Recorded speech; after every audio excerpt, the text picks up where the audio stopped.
Hello everyone, this is Dr. Zach, and today we're going to be representing functions as rules and as tables. So with that in mind, let's get started.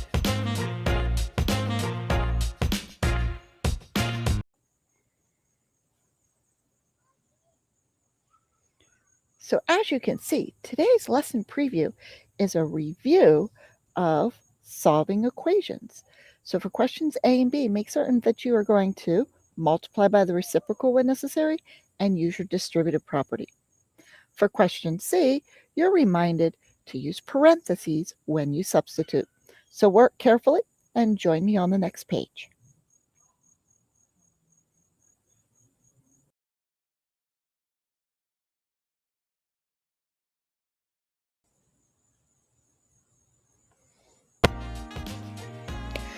So let's talk about vocabulary before we dig into today's lesson.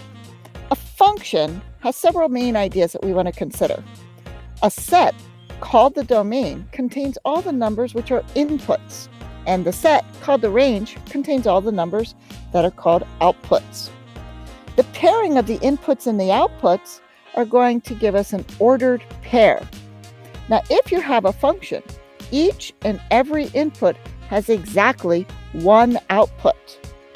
The input is also called the independent variable, and the output is also called the dependent variable, because the output depends on the value that's going to be in the input.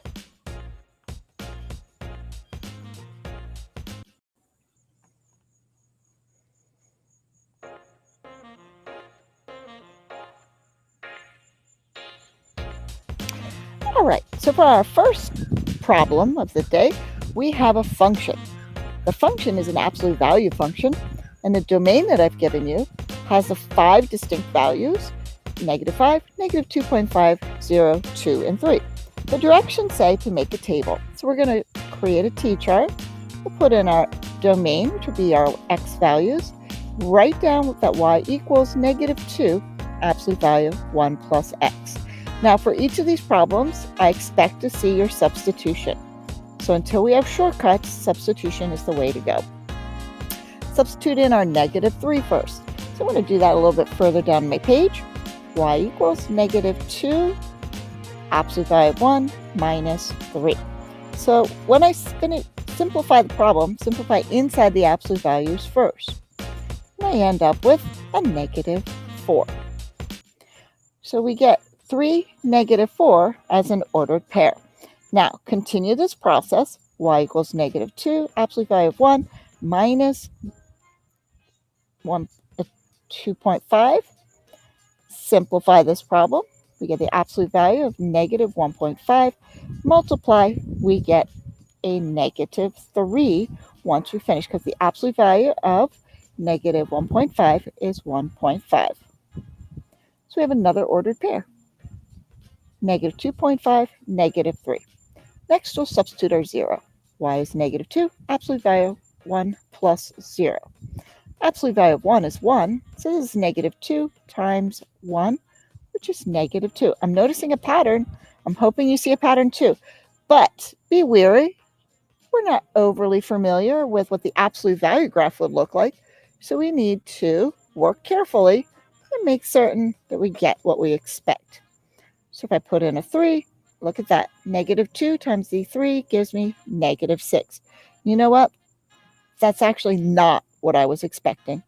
So it's a good thing I kept on with my pattern.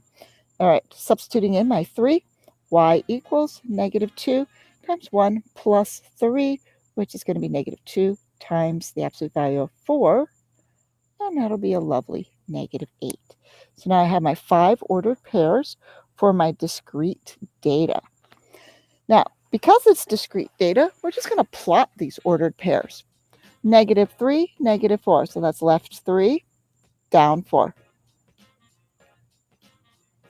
Plot your dot. Then we have -2.5, estimate where that is, down 3. 0 is at the origin, and then go down 2. 2 and down 6. And our last value is 3, down 8. Now, I'm not sure about you, but I don't actually see a nice little pattern yet. Just move that 6. I think I got that a little off. There we go. That's better. So to me, the graph is not looking like something I recognize. Does it look like anything you recognize? All right. Fortunately, because this is a discrete graph, we're not going to connect the dots to see what pattern we get. Now, let's look at example 2. Example 2 has 1/2 x plus 1. So that, I'm hoping you know from your prior experiences, is a linear graph. And a linear graph should make a line. So what you'll also notice is I didn't tell you what the domain is this time. That means you get to pick the domain. Since I have the fraction 1/2, I'm going to choose values like -4, -2, 0, 2, 4. So I'm choosing values that are divisible by 2. That'll make graphing a whole lot easier. So when I substitute, y is 1/2 times -4 plus 1. And that gives me -2 plus 1, which is -1. So once again, you are showing all of your work with the substitution just in case you don't get the pattern that you would expect. It's linear, though. I wonder if there are patterns for linear functions. Now we're going to substitute in our 2. And we end up with 1 plus 1, which is 2. So this one does have a nice pattern, but I want you to recognize the pattern is occurring not only with the answer set on the right or the dependent variables, it's also occurring because there's a pattern on the left with your independent variables. So if you have a pattern on the left and a pattern on the right, then that might make this a little bit easier problem to figure out. So we're going to plot our points. Left 4 and down 1. The next ordered pair is -2, 0. -2, 0 places us on the x-axis. 0, 1 places us on the y-axis. So those actually have a name called the x-intercepts and the y-intercepts when you land on an axis. So this one did create a line. Now, because you get to choose the points, you're going to actually connect the dots because you and I may have chosen different points. And by connecting the dots, we are acknowledging that there are an infinite number of choices for those points.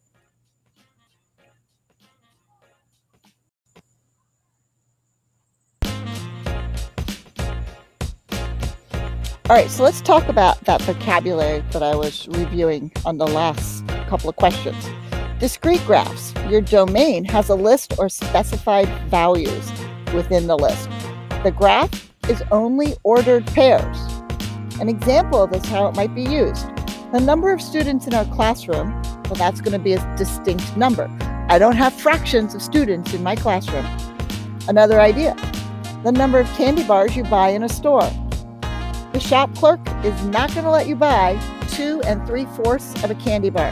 So those will be discrete graphs if you were to graph those ideas. Now, continuous graphs, that's the second example. Your domain can take on any value within a range, and fractions are permitted. So the ordered pairs in the graph are going to be connected. Ideas about this one. It might be something like a person's height, time in a race, or even the dog's weight. All of those could be a continuous graph.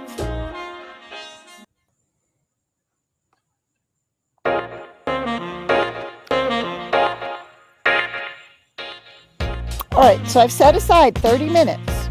I want you to finish the next 12 problems in the next 30 minutes, then come back and check your work. So at this point, turn off the video, complete the problem set in 30 minutes, and come back and see how you've done.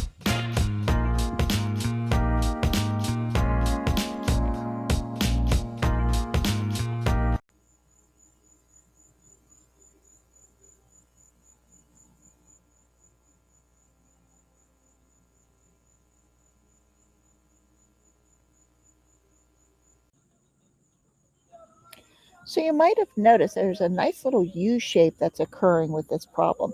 That's because you're graphing y equals x squared minus 3. It's also a discrete graph because I was very specific about which problems or which values you should graph in your domain. Let's check the next set.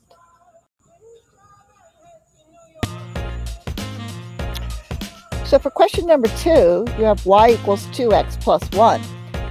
When you chose the values for this problem, you should choose at least 5 until we get ideas about the pattern. I chose -2, -1, 0, 1, and 2. Your graph should look exactly like mine, even if you chose different values. This is a continuous graph because you can pick whichever numbers you want for your domain. Now, as you look at question number 3, you are to write a rule for the function that is represented by the graph. In order to find this rule, the first thing I did was make a table of values so that I could better understand what was happening with the x and y values. I then noticed that each time my x values were increasing by 1, the y values were increasing by 2. So each time the x's were increasing by 1, the y's were increasing by 2. So I figured out that my pattern must have a 2x in it. I also recognized that when x equals 0, the y value was 1. So maybe a 2x plus 1 will work. Double check with the pattern and see if you're correct. The domain is listed as 0, 1, 2, 3, 4, and the range is listed as 1, 3, 5, 7, 9.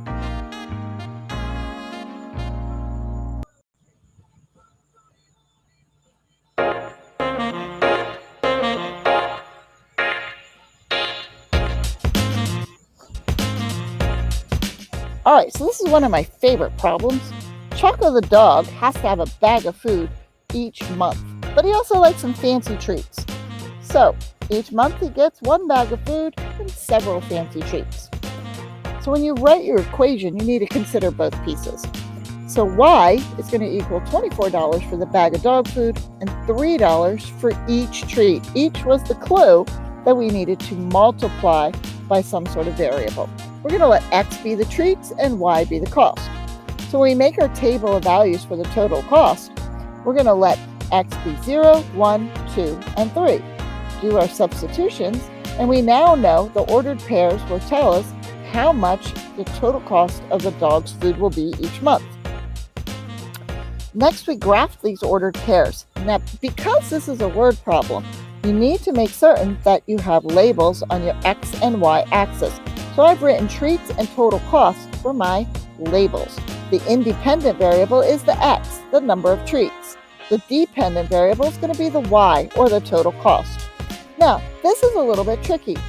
It is a discrete graph because you can't buy half a treat.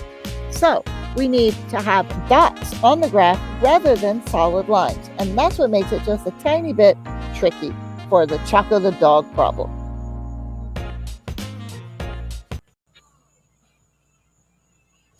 So as you look at this problem set, which numbers between -20 and -15? My suggestion, since your answers are all square roots, square 20.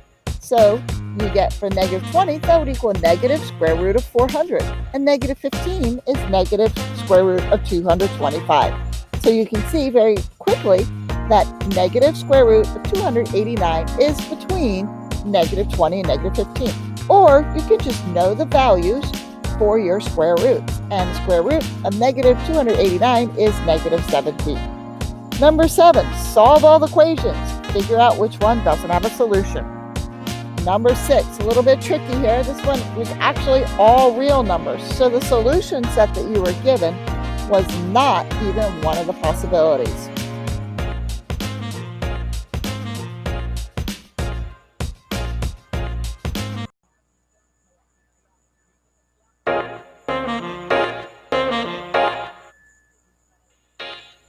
So as you take a look at this last set of problems, recognize number 12 doesn't actually have an answer. There is a typo.